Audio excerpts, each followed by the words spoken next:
Continue in prayer.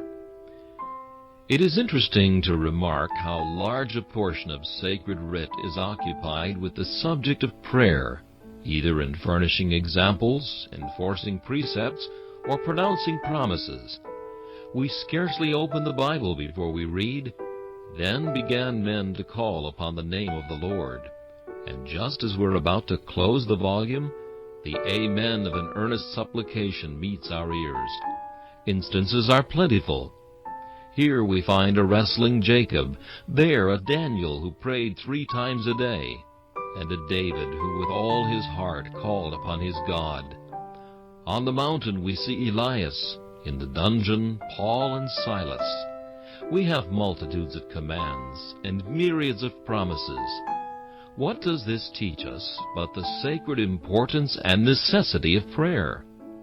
We may be certain that whatever God has made prominent in His Word, He intended to be conspicuous in our lives.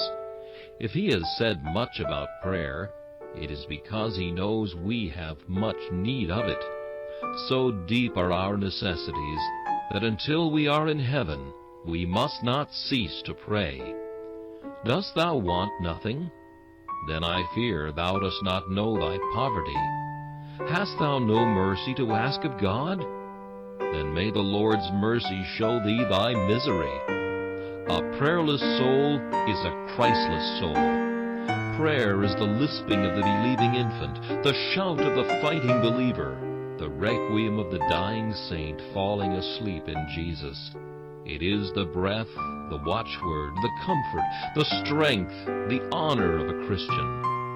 If thou be a child of God, thou wilt seek thy Father's face, and live in thy Father's love.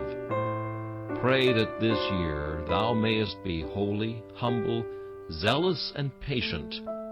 Have closer communion with Christ, and enter oftener into the banqueting house of His love. Pray that thou mayest be an example and a blessing unto others, and that thou mayest live more to the glory of thy Master. The motto for this year must be, "Continue in prayer."